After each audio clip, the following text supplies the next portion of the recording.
I've decided to come to the 21st century. Yeah, we're going to see how this works. Pastor Sean threw down the challenge. So, and see if you know, he does his notes on a tablet and things. In 25 years, I've always used paper. Rich can appreciate this. Always just used paper. It doesn't fail, normally, right? And so, yeah, I'm a sucker when it comes to a challenge. And I'm like, okay, I'll take this up. I do have it printed out on paper, so you're not going to get that easy, okay? If this fails, I will get the paper. We'll see how this works. But if you have your Bibles, you get them open to Acts chapter 17. That's where we're going to be spending it this morning. And we're going to be looking at the last part of the chapter there. And I titled this sermon, also you have notes in your bulletin there. It's on the inside and on the back of your notes that are in that form this morning. But I titled this sermon, Say What? Helping Others Recognize Three Truths About God. And I want to introduce this by telling you a little story about how I introduced somebody to God and Jesus. It was my freshman year in college. And I was having dinner at a pizza parlor with a friend of mine named Tom. And Tom had been a Christian for several years. Me, I'd been a Christian for maybe a year and a half or 2 years, something like that. And so I was still learning a lot about what the Bible would say, who Jesus was, and the Trinity, and all of those things. And as we were talking, this young man named John comes in. And I knew John from high school. John and I played a lot of baseball together. We played on some championship teams, an all-star team together, and we got to know each other pretty well. But then we lost track of each other after high school. And so it's about a year later, John comes walking into this pizza party. And he recognizes me and recognizes Tom, and he sits down and joins us. And John was feeling overwhelmed with the spirit of alcohol. He had a little too much drink. I'm not sure how he drove to the pizza parlor. Not sure how he made it, but he was feeling real good. And we're talking, and I'm kind of half paying attention to the conversation that Tom and John are having. And then I catch this phrase from Tom as he's talking to John. He says, John, there is something special that Bob and I have, and Bob's going to tell you about it.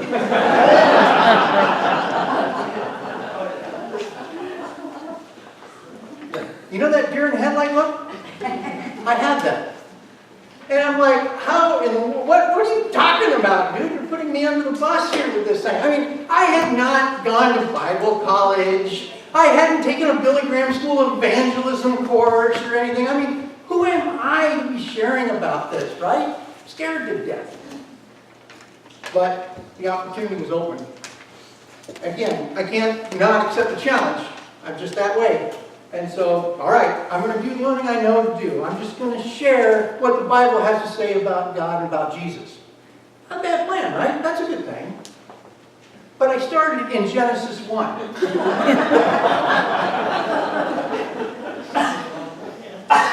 In the beginning, God. Well, that's not so bad. That's a good place to start. But I continued on through everything about Abraham and Jacob and Joseph, and then into the Exodus and the wanderings around in the wilderness there for 40 years and all of that. I kind of hit and missed the minor prophets in there a little bit, and even just kind of finally got to the birth of Jesus, and then Jesus' ministry for 3.5 years among us, and that he lived and taught, and then he was crucified on a cross, and then he rose again from the dead. Now, I just told you all that in about, 2 minutes? Yeah. He endured 30 minutes of this. 30 minutes, and the whole time he's just going, just smiling, nodding. And John, he left after I was done, and I'm just like, I'm scared to death. And Tom goes, Bob, next time you share, you might not want to share the entire Bible with somebody. You might want to condense this down. And as time went on, through it was about 7 or 8 years, I learned how to share my faith more with people and make it more concise and kind of learning where they were at and kind of getting on their level and talking with them about this. Well, about 8 years later, I run into John. And John's 5. I'm trying to hide from him because I'm remembering this incident in the pizza parlor. and he sees me. And he comes up to me and says, "Hey, you remember that night in the pizza parlor?" "Oh, yeah. I remember that night." He says, "Well, you know what? I left you guys at night, and a couple days later I was in trouble. I was in jail, and I ended up spending some stint in the county jail for about a year. And God met me through those events and things, and finally somebody shared with about my need for Jesus in my life. And I remembered that conversation, it was one-sided, that you and I had about Jesus and everything that you shared. And I gave my life to him." Amen. Now, if God can do that with a 20-year-old kid, he can do that with any of us, right? He can use any of us. Maybe my method wasn't necessarily the best. It wasn't wrong. It was kind of wrong. But God used it.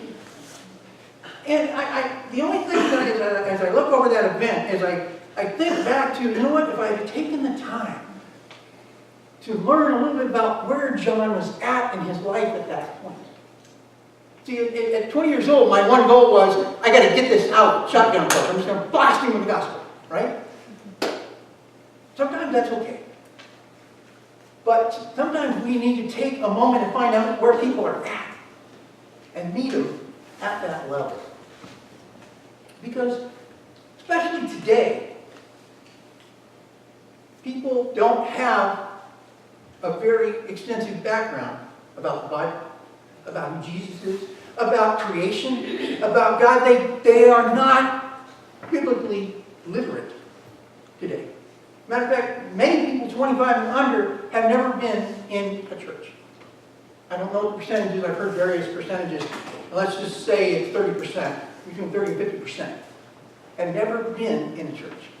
We live in a post-Christian culture, it's been said, that we are tending to move away from God being the center of life and where man is the center of life. One of the stats I came across was kind of interesting is this one. Now this is among church adults. This is not just Americans. This is church adults. People who have been in church for that. Take a look at this. This is interesting to me. Christians have a responsibility to evangelize others. You see the red and the orange here, which is these two categories. And it is 54% strongly disagree with that. 54% of church-going, and we call them Christians, do not believe that we have a responsibility to evangelize others. Over here, 55%, however, strongly agree or somewhat agree with the statement, good works result in going to heaven. 55% of the people in our church today apparently believe that a relationship with Jesus is not what's important, it's about what you do. That's what earns you the points of getting into heaven. That's not a new idea. That idea has been around since the days of Jesus, the days of Paul.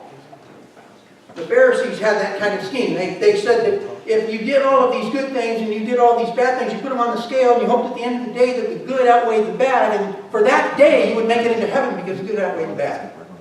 If you got behind on a day, you needed to make up some ground the next day. Mind how we come around full circle. And so the point of that is that we need to not assume that people that we are going to share with, like I shared with John, necessarily understand what we're talking about. This is what Paul found himself in a situation in Athens. He's sharing with a group of people there who don't have the same background and history and idea that others had that he shared with. They did not have a clear understanding of who God is. And so we will see that Paul needed to start where they were. He needed to first of all discover where that was. And through this passage, I want to show you 3 truths about how we can help people discover and recognize who God is and about it. Paul, at this point, before we get into verse 16, Paul has been to Thessalonica and he's been to Berea sharing the gospel. And those places had a background about the Old Testament. They knew something about the works that Jesus had done. They knew about the crucifixion and the stories of the resurrection. So it wasn't very strange to them. But the Judaizers, the people in those towns that did not like what Paul was sharing, stirred up the crowds and drove Paul out. Drove him out of Thessalonica, he went to Berea. He was sharing in Berea. The Bereans were eating us up. This was good stuff. They stirred up the crowds and they drove him out of Berea, and he ends up here in Athens. And this is where we pick up our story here in Acts chapter 17. I think we're going to pick it here. There it is. Thank you. Follow along as I read this. While Paul was waiting for them in Athens, he was greatly distressed to see that the city was full of idols. And by the way, the word here, greatly distressed, just pause for a minute. A better word is provoked. Greatly distressed kind of gives this idea of, well, he was just kind of upset, which he was. But he was also, the idea was he was moved in his spirit. He was seeing all these idols, and he felt compelled to do something about this. That what he was seeing was stirring him up in his spirit. Maybe it helps to understand what Paul was seeing. It is said that in Athens at this time, there was about 30,000 idols in Athens. Now, that's a lot. The population of Athens was 10,000 people. That's 3 idols for every person. It was said that it was easier to find an idol in Athens than it was a person. And so this is the city that Paul is walking into. And he's greatly distressed by this. So, verse 17. He reasoned in the synagogue with both Jews and God-fearing Greeks, as well as in the marketplace day by day, and with those who happened to be there. A group of Epicurean and Stoic philosophers began to debate with him. Some of them asked, "What is this babbler trying to say?" Others remarked, "He seems to be advocating foreign gods." They said this because Paul was preaching the good news about Jesus and the resurrection. Then they took him and brought him to a meeting of the Areopagus, where they said to him, "May we know what this new teaching is that you are presenting? You are bringing some strange ideas to our ears, and we would like to know what they mean." All the Athenians and the foreigners who lived there spent their time doing nothing but talking about and listening to the latest ideas. So here Paul, he enters into Athens, and he's trying to share about Jesus in the marketplace. And he's starting where he always started, like he did in Lystra and Pisidia, Antioch, and like he did in Thessalonica and Berea. He tries to start with the fact that you already know something about God and you know something about Jesus. But these words were falling on his audience as babble. They didn't understand it. They had different definitions for terms. For example, when Paul uses the word for resurrection, it was confusing to his audience here, to the Athenians, because they had one of their Greek goddesses named with the same word that means resurrection. And so they were confused. Maybe he's talking about the Greek goddess. And Paul's kind of wondering, what is happening here? He realizes there's a problem. He realizes there's a communication problem. There is an understanding problem. Those of you married know that communication can be a problem.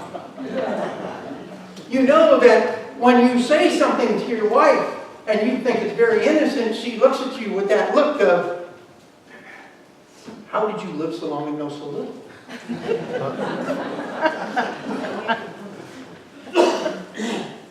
And you're wondering, what did I do? Right? Because we take words and we assign definitions to them, and we don't take the time to kind of understand each other. Well, wait, what do you mean by that? Oh, okay, I didn't understand that. Now I did. A lot of problems in marriage can be solved just by getting communication right, amen? Right? Amen. We can do that. So Paul has a problem here.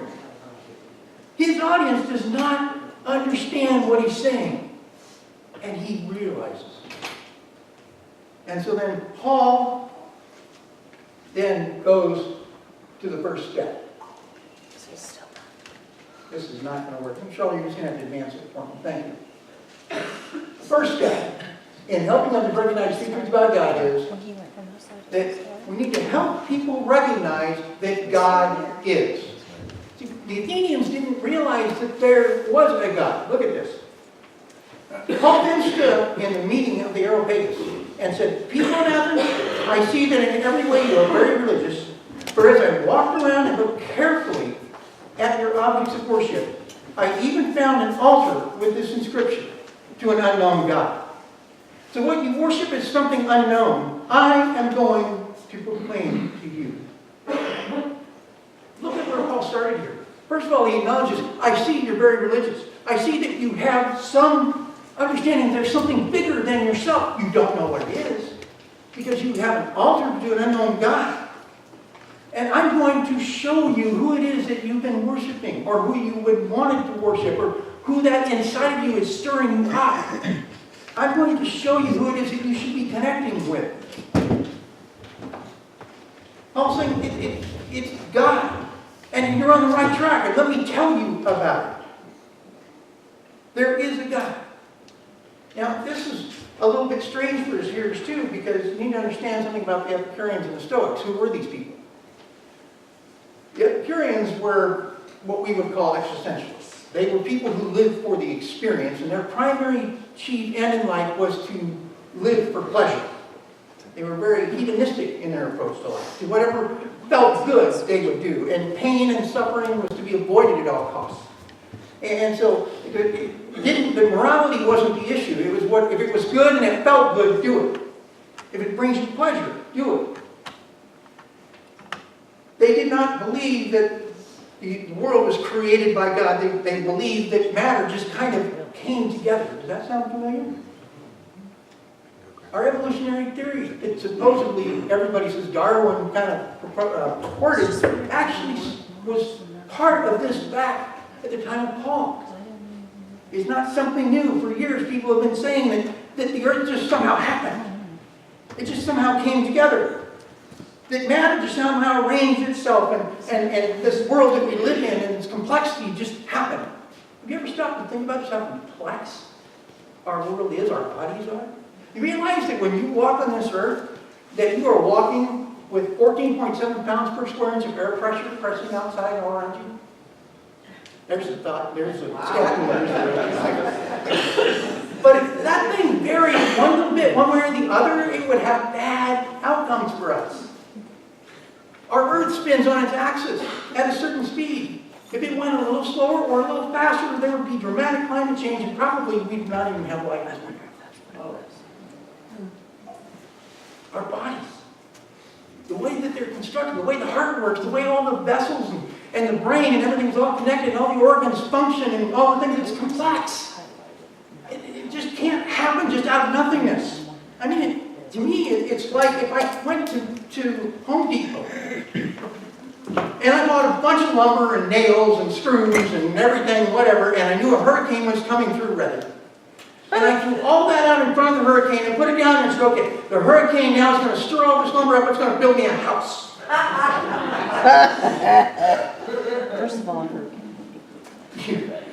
That'd be the last thing you all listen to me about, right? And yet that's what the world thinks happened in how our existence came about, that somehow all of this was just kind of floating around. It was all sitting there, and this big windstorm comes together, and it somehow all came into order. The plants, the trees, the world, the air, our bodies, everything. Somehow this all just came.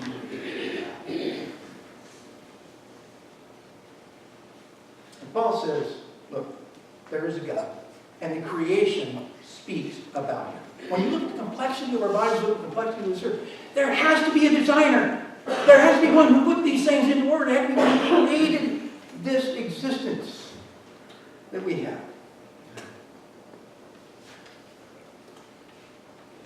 Romans 1:19 tells us that the creation speaks of God's existence. Since what may be known about God is plain to them, because God has made it plain to them, is what verse 19 says. And Paul here is talking about, in this whole chapter in Romans 1, about the creation speaking to those in the world. That the creation is saying that God is, and it's hollering out that He is real.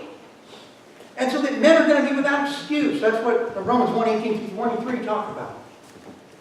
And it goes on to say in that passage that although they knew God, they did not acknowledge Him as God, and they exchanged the glory of the incorruptible God for things in the form of corruptible nature. In Psalm 19, verse 1, it says, the heavens declare the glory of God, the skies proclaim the work of His hands. And so Paul is telling his audience, look, God this world we live in. Proclaim him. You say he's unknown. I'm telling you, here he is. This is God.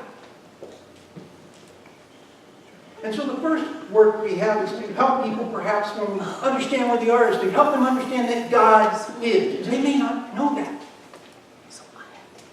Do they know that God is? The second step is this. People need to recognize who God is. People need to recognize who God is. Chapter 17, verses 24 through 29 say this. The God who made the world and everything in it is the Lord of heaven and earth, and does not live in temples built by human hands. And he is not served by human hands as if he needed anything. Rather, he himself gives everyone life and breath and everything else.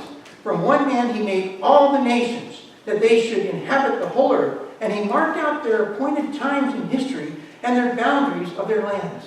God did this so that they would seek him and perhaps reach out for him and find him, though he is not far from any of us.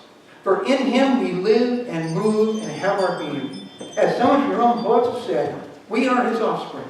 Therefore, since we are God's offspring, we should not think that the divine being is like gold or silver or stone, an image made by human design and skill. Paul is saying to the now I'm going to show you who God is as he goes through this. And there are 5 traits of God. There are more, but there are 5 here that I want to point out to you that perhaps we can help people understand about not only God is, but who God is. And the first one is this, that he is the creator. That he is the one who is behind this design. That he is the one who has brought it all into existence. First half of verse 24. The God who made the world and everything in it is the Lord of heaven and earth. It is God who has made it. Genesis 1:1. In the beginning, God created the heavens and the earth. Psalm 146, verses 5 and 6. Blessed are those whose help is in the God of Jacob, whose hope is in the Lord their God. He is the maker of heaven and earth, the sea, and everything in them. He remains faithful forever. Ephesians 3:9 says this. And God makes plain to everyone the administration of this mystery, for which the ages past was kept hidden in God, who created all things. And then finally, Colossians 1:16, for in him all things were created, things in heaven and on earth, visible and invisible, whether thrones or powers or rulers or authorities, all things have been created through him and for him. And first of all, we need to help people understand that God is, he is the creator of all things. He is the creator of life. He is the creator of this earth. He is the creator of everything. Nothing has come into being apart from him. The second thing Paul wants to understand is that he is ruler. He's not only creator, but he is ruler. That the creation is not, that he is not subjected to the creation, but the creation is subjected to him. That he was over the creation. And he is not bound to live in certain idols and things. For it says in the second half of verse 24, and God does not live in temples built by human hands. Again, Psalm 24, verse 1. The earth is the Lord's and everything in it, the world and all who live in it. Psalm 103, verse 19. The Lord has established his throne in heaven, and his kingdom rules over all. Ephesians 4:6 tells us that there is one God and Father of all, who is over all and through all and in all. And again, Colossians 1:16 telling us that by him all things were created. Again, he is the ruler over all creation. Creation doesn't rule him. He is not subjected to our whims and wishes. We are to be submissive to his.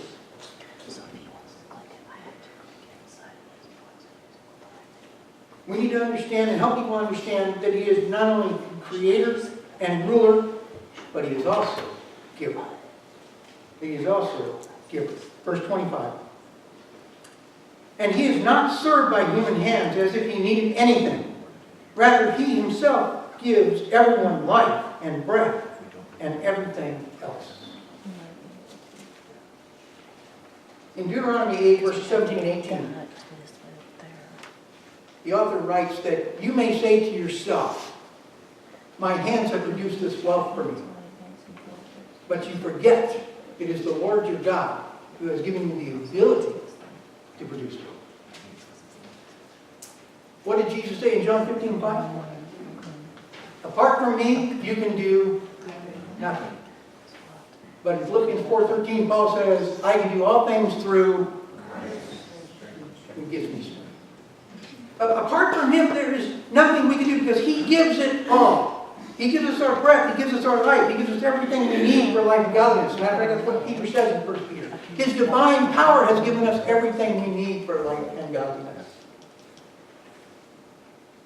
And we need to help people understand that He is the giver of all these things. It's not because of our own intellect, because of our own hard work and smarts. It's because of God's blessing on us. It's because of God's empowering us. It's because of God's grace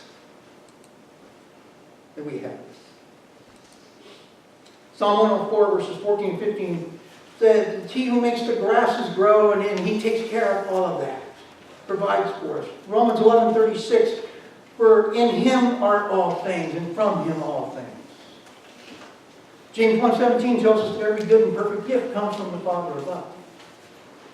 And then Matthew 6:33 tells us, seek first the kingdom of God and His righteousness, and all these things will be added to you. What things was He talking about in the verses prior to that? Most of us know Matthew 6:33. We've had that memorized probably since we were yay high or however long we were walking the Lord. But the verses before that talk about what we're going to eat, what we're going to wear, what we're going to be sheltered with. And Jesus says, if God takes care of all those things for the sparrows, aren't you more important than them? And then it's a rhetorical question. Yes, you are. And so just as He took care of them, He's going to take care of you. He is the giver of all of that. So seek first the kingdom. And we need to help people understand that He is the giver of all that, to seek Him. Not only is He creator, ruler, and giver, but He's also controller. Verse 26, from one man He made all the nations, that they should inhabit the whole earth, and He marked out their appointed times in history, and the boundaries of their lands. There's nothing that happens in this earth that is apart from God's hand. He knows it all that's happening. Psalm 24, 1 and 2 again. The earth is the Lord's and everything in it. John 1:3. Through Him all things were made, and nothing has been made that's come into being apart from Him. Colossians 1:17 tells us that He is before all things, and in Him all things hold together. There is nothing out of His control. He's holding it all together. Look at this. Back in the Old Testament, look what happens to Job. Job goes through all these things, but it's not that Satan has unbridled license. God gives permission to Satan to do certain things to Job, but only to a certain point. He's not absent when Joseph is going through all his trials. When his brothers sell him into slavery. When he's accused by Potiphar's wife and he's thrown in prison. Ultimately, God spares a whole nation through Joseph because of all of those things that happened. God's hand is at work there. Moses being raised up and put into Pharaoh's court, and only then to come back and lead the people out and take them through the wilderness for 40 years. And on, there's several stories we could view to this. The point is that God is not absent from the happenings and things of our day. I'm not suggesting that God delights in tragedy. I'm not suggesting that God inflicts pain and tragedy on us and He's happy about that. I'm not saying that God was happy that the car fire or the campfire happened. What I'm saying is it was not out of His control. He was not surprised by it. In other words, God didn't go, oh, the campfire happened. I didn't see that coming. He knew. Now, I don't have the answer to you. If you knew, why didn't He prevent all this from happening? I don't have that answer other than God's sovereignty. And one day, maybe we'll know the answer to that. But the point that I want us to get here is that it's not out of control. He is not absent. He is not far from us. He is still here. And we can cry out to Him for guidance and for understanding and for peace and for comfort in the midst of this. Not only is He creator, ruler, giver, controller, but He's also revealer.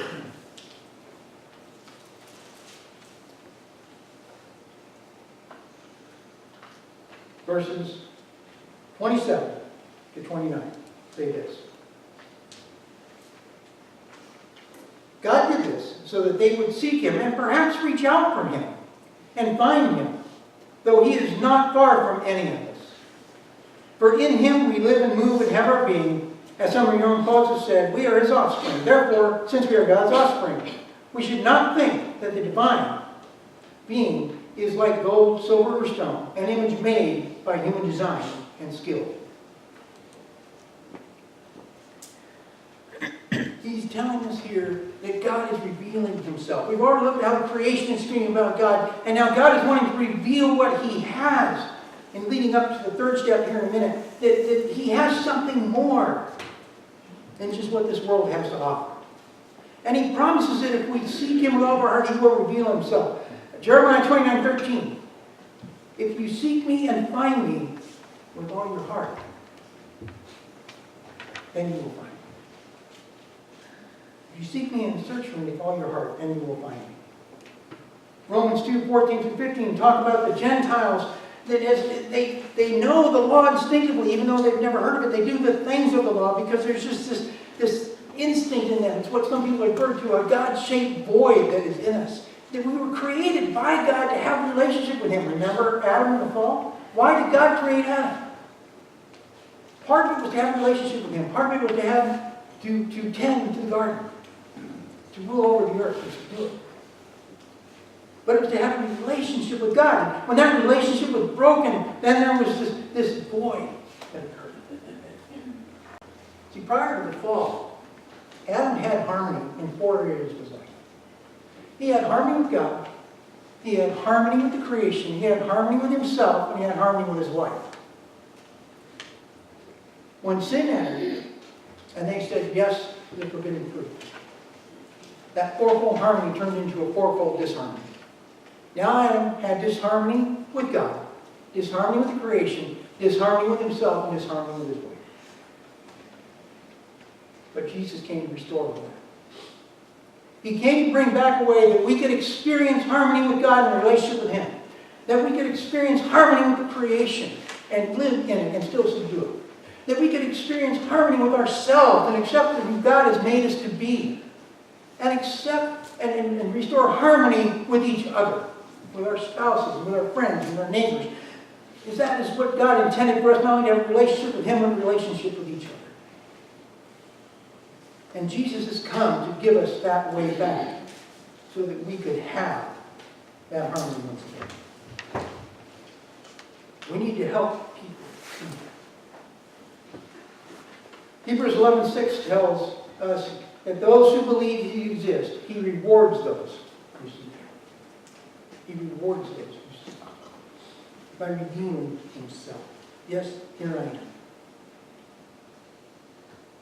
That leads us to the third step. Not only do we need to help people see that God is and who God is, but we need to help people see what God has said. Chapter 17, verses 30-31 say this. In the past, God overlooked such ignorance, but now He commands all people everywhere to repent. For He has set a day when He will judge the world with justice by the man He has appointed. He has given proof of this to everyone by raising Him, Jesus, from the dead. We are given assurance, in fact, that God is who He said He is, but the fact that He has risen Jesus from the dead. God has said, I am here, and I have given you my Son, and I have raised Him from the dead, and now He is sitting at the right hand of me. He has said in His Word that there is no other name under heaven which men must be saved, in the name of Jesus.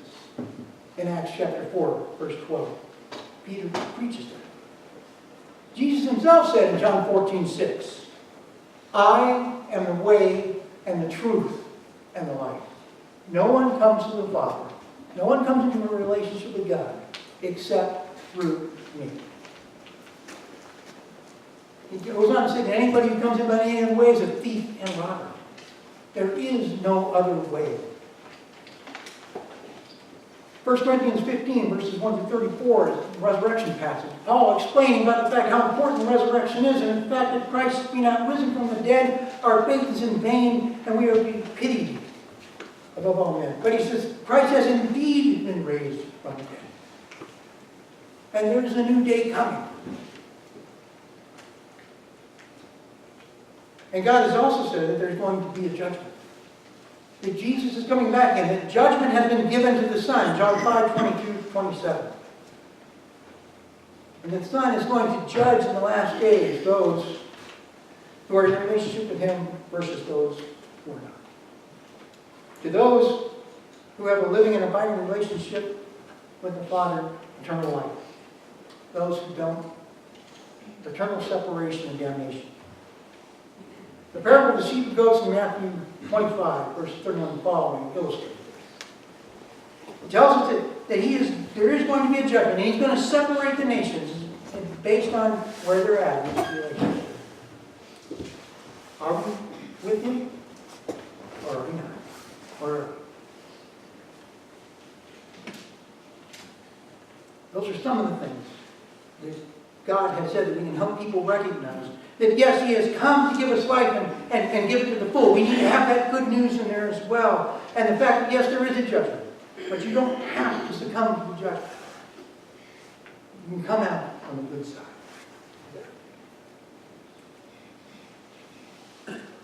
It ends up with Paul here and some responses that he gets after he shares all of this with the Athenians.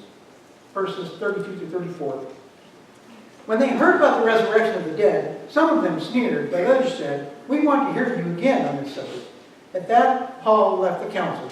Some of the people became followers of Paul and believed. He goes on to name a couple here. And the phrase followers of Paul is actually that they were followers of Paul's message. Paul telling them they needed to repent and turn and give their lives over to Christ. And apparently some of them did that.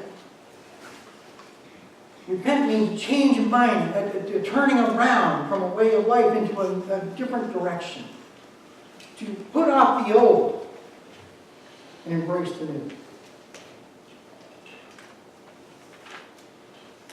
As we help people try to recognize God is and who God is and what God has said, we may get a variety of responses. We may get people to laugh at us. Nobody's ever risen from the dead. What kind of foolishness is that? That's some of the answers Paul got. Might get people who are, well, I'd like to talk more about that. Let's talk again later about it. They're not ready to really surrender right then, but they want to maybe hear more. Maybe they're just being nice or polite, and maybe they're really interested. It's not for us to determine. It's for us to be open and share. The people who laugh and sneer, it's not for us to write them off. We need to be praying for these people. We need to pray because their souls are what is at stake here. And we need to pray that God would reach them and that creation would continue to scream at them and they would be broken down to surrender their lives to Christ. Those who are in the talk more about it mode, that God would continue to speak to them and there would be a follow-up conversation. And then there's the positive response. There will be those, like John, maybe it takes 8 years, who come to the place of surrendering their lives to Christ.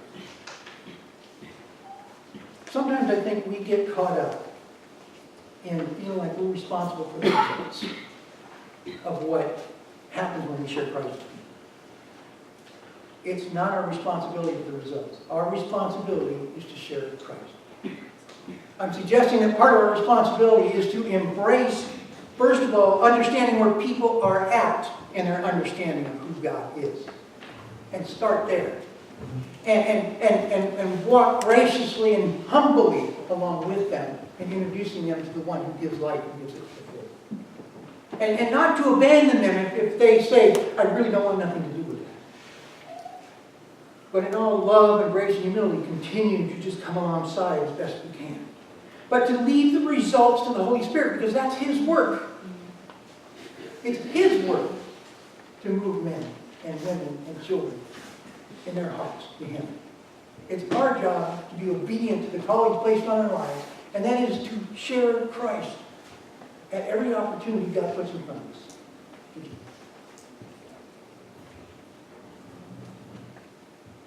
As the worship team comes forward, let me just review this with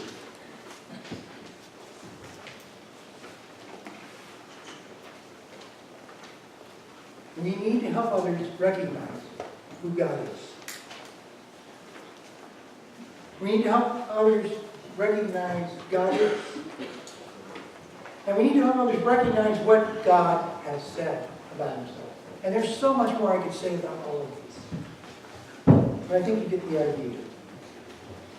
And be aware of the responses that you might get.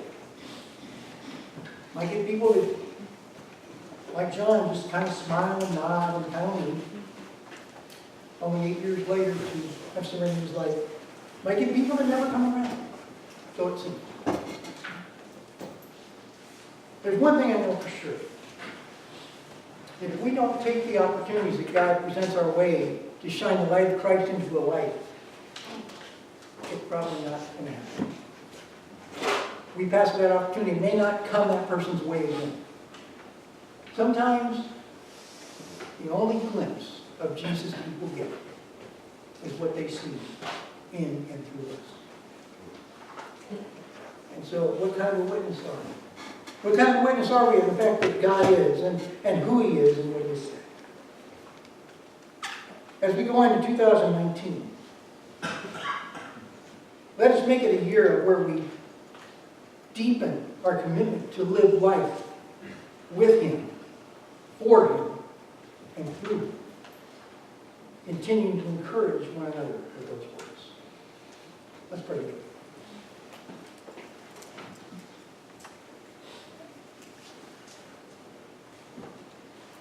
Lord Jesus, thank you for coming and giving us life and giving it to us today. Lord, I pray that as we go through our daily tasks in this life, that we would be sensitive to the fact that not everybody understands what we're talking about sometimes when we're talking about you. They're just looking at us sometimes and going, say, what are you talking about? Something. Lord, that we would realize that sometimes we need to just slow down and take a moment and see where people are and listen to what your Spirit's telling us. And to meet them there at that level and to just humbly walk along with them. I pray, Lord, that as we go into this next year, that all of us will be looking for the opportunities in our spheres of influence that you have put us in to be able to share you with others. Give us the wisdom to know and understand where each person is at and how to bring the gospel to their sphere. Lord, remind us that it is not by our power, not by our might, but it's by your Spirit. These things happen. And so, Lord, I pray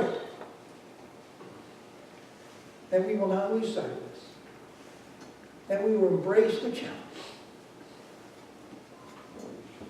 and that somehow, through all this, people would see Jesus through our life in relationship. Lord, I give you these things and trust you for an awesome year in 2019.